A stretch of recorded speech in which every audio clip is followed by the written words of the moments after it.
তারেক রহমান কি নির্বাচনের আগে দেশেই ফিরছেন না? তিনি যদি দেশে না ফেরেন তাহলে কি নির্বাচন হবে? মানে এই ধরনের আলাপ কেউ কেউ তোলার চেষ্টা করছেন। বলা বাহুল্য এটা পরিকল্পিতভাবেই। কারো কারো মধ্যে হয়তো খানিকটা শঙ্কা ন্যাচারাল কারণেই আছে, তার ওয়েলউইশারদের মধ্যেও আছে, কিন্তু কেউ কেউ এক ধরনের মতলববাজির কারণে কাজটা করছেন। আমরা এটা নিয়ে একটু কথা বলতে চাই। বাংলাদেশে গত বেশ কয়েক মাসে একটা ঘটনা ঘটছে, বা শেখ হাসিনার পতনের পর থেকেই, সেটা হলো নির্বাচনটা ঠিকঠাক হবে কিনা। কাগজে কলমে নির্বাচনের 2 মাসের মতো মাত্র বাকি আছে, তফসিল ঘোষণা হয়ে যাওয়ার সময় হয়ে এসেছে। তারপরও কেউ কেউ কোনো একটা ছুতো পেলেই বলার চেষ্টা করেন নির্বাচন হবে কিনা বা নির্বাচন হবে না। নানা রকম ক্যালকুলেশন, ষড়যন্ত্র, নানা রকম প্রেডিকশন দেখানোর চেষ্টা করেন। সেটা আসেই। আমরা আসবো জনাব তারেক রহমানের কথা। আমরা খেয়াল করছি যে রিসেন্টলি বেগম খালেদা জিয়ার অসুস্থতাকে কেন্দ্র করে তফসিল পিছিয়ে দাও, এই ধরনের একটা আলাপ এনসিপি করছে। পিছিয়ে দাও সরাসরি না বললেও বলছেন যে এই জড়িত অস্থিরতা বা প্রবলেম ম্যানেজ না করে তফসিল যেন না দেয়া হয়। অদ্ভুত কথা। বিএনপি চাইছে না, এনসিপি চাইছে। বিএনপির সমস্যা হচ্ছে না, এনসিপির সমস্যা হচ্ছে। যদিও আমি মনে করি, আমি বলেছি যে এটা আসলে এনসিপি একটা দর কষাকষির জন্য করছে বিএনপির সাথে, কিন্তু সাধারণ মানুষের মধ্যে মিসপারসেপশন যায়, রিট হচ্ছে সেটা নিয়ে মিসপারসেপশন যায়। এখন আসি জনাব তারেক রহমানের কথায়। তার ব্যাপারে যে ধারণাটা কিছু কিছু হলেও তৈরি হচ্ছে, ইনফ্যাক্ট সেটার জন্য খানিকটা তার একটা স্টেটাসের ভূমিকা আছে আমরা বলবো। বেগম খালেদা জিয়া যখন সিরিয়াসলি অসুস্থ হয়ে পড়লেন, তখন জনাব তারেক রহমান যে স্টেটাসটা দিয়েছেন, সেখানে তিনি যে ধরনের বক্তব্য দিয়েছেন, যে দুটো জায়গা খুবই মানে মানুষের মধ্যে অস্পষ্টতা আরও বাড়িয়ে দিয়েছে। সেটা হলো একটা জিনিস স্পষ্ট, যে একক ইচ্ছাধীন নয়, মানে উনি চাইলেই একা সিদ্ধান্ত নিয়ে দেশে ফিরতে পারেন না। আরেকটা হচ্ছে এটা স্পর্শকাতরতা অনেক বেশি, তাই তিনি বিস্তারিত বলতে পারছেন না। ফলে মানুষের মধ্যে এই সংশয় তৈরি হচ্ছে। তার মানে এটা বুঝলেন যে চাইলেই জনাব তারেক রহমান যখন তখন দেশে ফিরে আসতে পারেন না। আর আরেকটা হচ্ছে খুবই স্পর্শকাতর, তাই কেউ কেউ এই সন্দেহ প্রকাশ করার চেষ্টা করছেন উনি আদৌ কি দেশে ফিরতে পারবেন। এই প্রশ্নটা আসলে তৈরি হয়েছে। খুব অযৌক্তিক তাও না, কিন্তু কেউ কেউ এটাকে অনেক বেশি স্প্রেড করার চেষ্টা করছেন। কারণ ওই যে বললাম, কারো কারো এই ইচ্ছে আছে এটার মাধ্যমে নির্বাচন নিয়ে একটা আনসার্টেনিটি তৈরি করা, এবং আনসার্টেনিটি যদি তৈরি হয়, জনগণের মধ্যে আনসার্টেনিটি তো আছেই, বিএনপির যদি দলের অভ্যন্তরে এই ধরনের সমস্যা তৈরি হয়, তাহলে বিএনপির নেতাকর্মীরা ফুল কনফিডেন্স নিয়ে এই যে নির্বাচনী ক্যাম্পেইন করছে সেটা তারা হয়তো করবে না, সেটা থেকে তারা দূরে সরে আসবে। এই ধরনের পরিস্থিতি বা প্রেক্ষাপট তৈরি হতে পারে, সেটাই হলো মূল কারণ। এখন আমরা প্রাথমিকভাবে কি মনে করি, যেন তারেক রহমানকে নির্বাচনের আগে দেশে ফিরবেন না? আমি ব্যক্তিগতভাবে মনে করি এটা কোনোভাবেই হবে না। তিনি অবশ্যই দেশে ফিরবেন, এবং সম্ভবত তফসিলের অল্প কিছুদিন পরেই তিনি দেশে ফিরে আসবেন।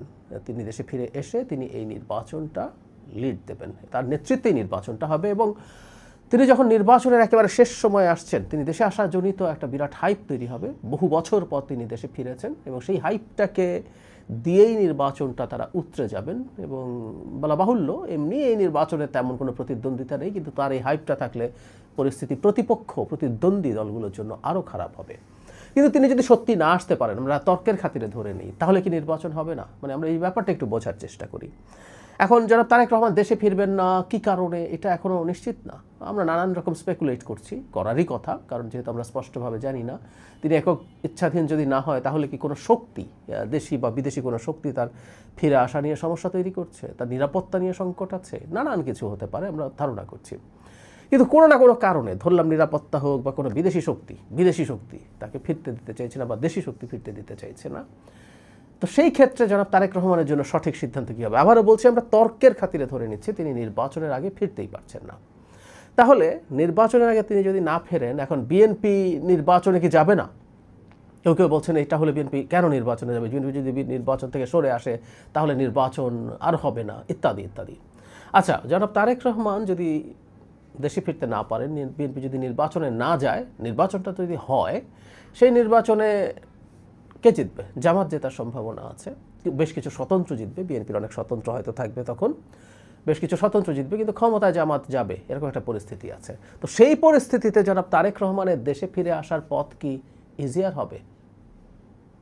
জামাত ক্ষমতায়, অনেক স্বতন্ত্র আছে, তাহলে কি ওনার জন্য সহজ হবে? নাকি বিএনপি পার্টিসিপেট করলো, নির্বাচনে জিতলো, এবং সেই বিএনপি যখন ক্ষমতায় আছে ধরে নিলাম তিনি নির্বাচনে পার্টিসিপেটই করলেন না, কিন্তু বিএনপি তার দল যখন ক্ষমতায় আছে তখন তার জন্য দেশে ফিরে আসার যেসব বাধা আছে, সেটা দেশি বিদেশি নিরাপত্তা যেটাই হোক না কেন, সেটা অতিক্রম করা সহজ হবে। খুব সহজ কাণ্ডজ্ঞানের ব্যাপার।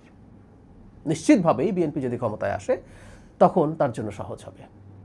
কেউ কেউ বলার চেষ্টা করেন যে বেগম খালেদা জিয়া যদি চলে যান আমাদের মাঝে থেকে, বিএনপির মধ্যে কোনো না কোনো একটা নেতৃত্ব দাঁড়িয়ে যেটা তারেক রহমানের বিরুদ্ধে দাঁড়িয়ে যাবে কিনা, দাঁড়িয়ে গেলে তো তিনি আসতে পারবেন না।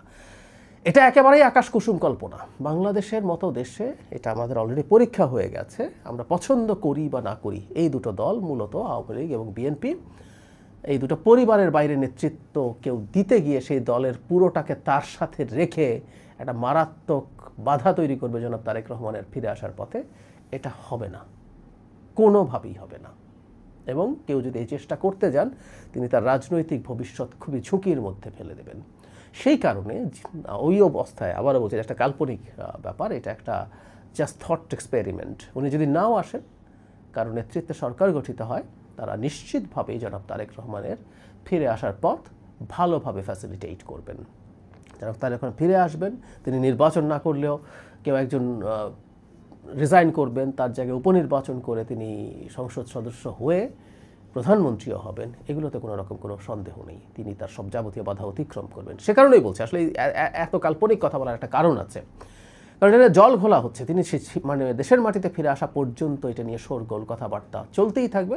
কথাবার্তা চলুক। আমি প্রায় বলি যে তিনি দেশে আসছেন না, বা তিনি যে স্টেটাস দিয়েছেন, যেসব শক্তির কথা বলছেন, যে আলাপ তুলছেন, এগুলো ভ্যালিড আলাপ, এগুলোকে আমরা বাদ দিতে চাই না, এগুলো মানুষ জানতে চাইতে পারে। আবার সবসময় সব কথা বলাও যাবে না। অনেকে বলছেন জনাব তারেক রহমান কেন এটা করছেন না, তার কি সমস্যা, কেন তার হাতে নেই, আর কার হাতে আছে, এগুলো জনগণকে খোলাসা করা দরকার।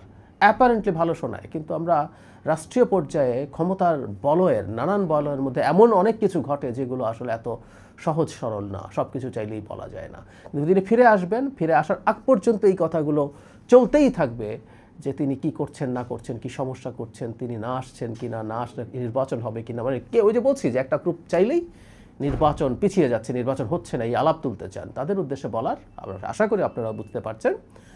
জনাব তারেক রহমান নির্বাচনের আগে যদি ফিরে নাও আসতে পারেন, তারপরও তার দল নির্বাচনে পার্টিসিপেট করবে, নির্বাচন করবে, এবং এটাই তার জন্য বেস্ট অপশন।